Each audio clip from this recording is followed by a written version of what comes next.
Hello. Hello. Hello. Hello, Brian. It's a shame that I can't see your face. But anyway, I can What? just see your silhouette. You just done very well. Oh, I didn't realize that. Okay. Oh, there you are. That's just, but that's fine if that's what you want. That's okay. I can see your silhouette. I can hear your voice. It's I perfect. like I like that. Yeah, I didn't know that, but it's good. I like silhouettes. Okay. Okay. Nice to see you and thank you for all the information. It's just, every time you open your mouth, it's like, man, you are so wise. Right. I have a question, well, much more than a question. I just want reassurance for this.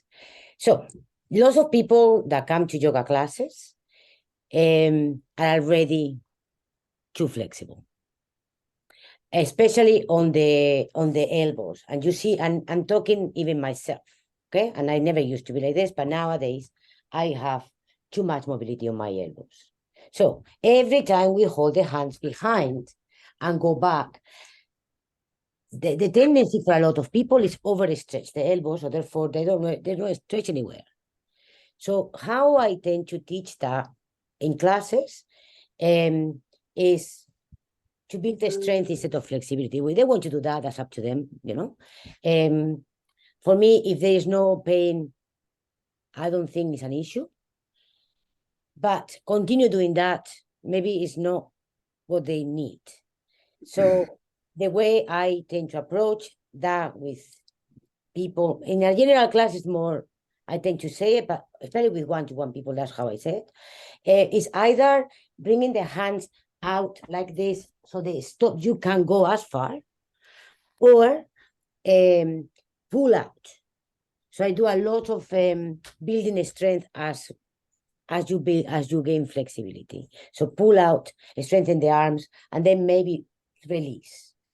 A little bit what you just mentioned. Can you give me your view with not just hypermobility all over, because that's a different subject, because not everybody that has overextended elbows have hypermobility, it's just that area. But what do you do? Because that's so general. In a class of 20 people, 5, 6 people have that issue at least. So what do you do, if anything? What I said, is that right or wrong? Give me your view, please. Okay. I mean, as I've said, the thing about hypermobility is that lots of people who are hypermobile, it's not a problem. That's just the way they are. It's not a problem. They can be hypermobile. You don't need to do anything. However, yes, there is this danger that you could exploit hypermobility. In other words, you think, oh, well, I can do this with these joints, so I'm going to exploit this and do a fantastic, impressive posture. And the problem here is that, yes, the joints can over time become get too much wear and too much pressure on them, and eventually you may end up with arthritis, for example. So you do have to be careful your students do not exploit the flexibility. It's okay to use it, but not exploit it. The one general way of dealing with this, and again, it's a little bit like the last question, is this idea of contraction.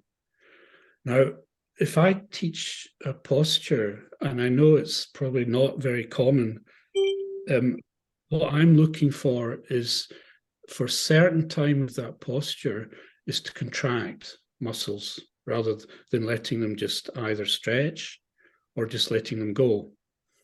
So an example would be, let's take a really simple posture like the downward dog posture. Here you'll see, of course, people with hypermobility in their elbows. You'll see that very clearly. And you may see hypermobility in the back, where you've got a very curved back in the posture. And some people can do downward dog with their chest on the floor. Again, it's not bad, but it shows a great deal of mobility.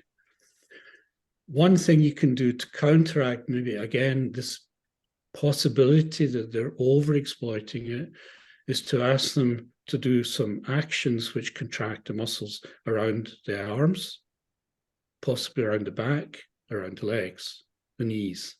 How do you do it? Well, it's not difficult. Because imagine you're in downward dog You've got your hands in front of you.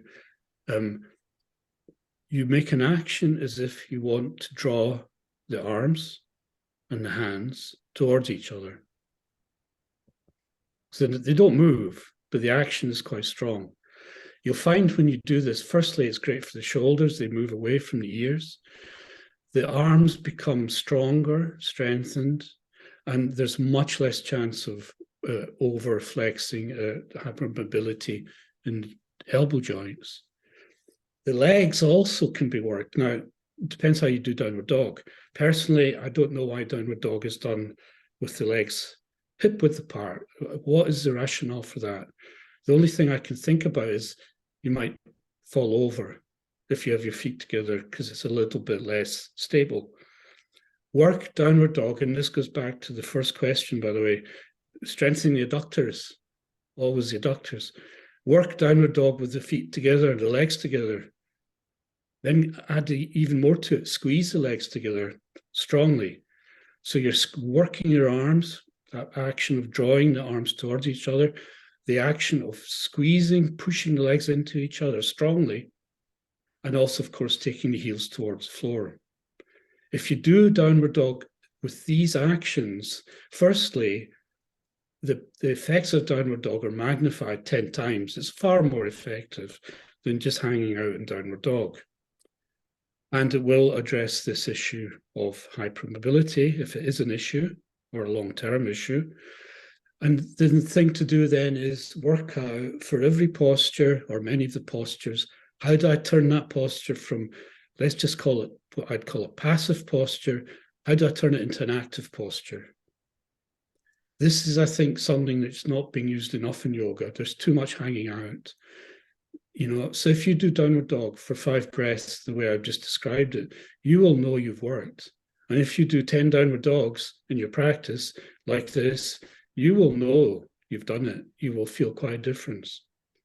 So this would be my reasonably simple answer to your question. Okay, but with the hands interlaced behind, pulling the hands away from each other. So yeah, that's resistance is one way. Do you have any other way? Are you only talking about the arms behind you? Yeah, because I do that in every class. And that's the one that I see. Oh God, like everybody. Like seriously. Yeah, but again, you have to question, is it doing any harm? Yeah, that's exactly. I question that. And it's no. I don't think so, because in this case, the case you're talking about, the arms aren't under any load. They're not. It's not like you've got any pressure. They're just open, so it shouldn't really cause an issue. So I don't really think that is actually a problem. Okay. Thank you.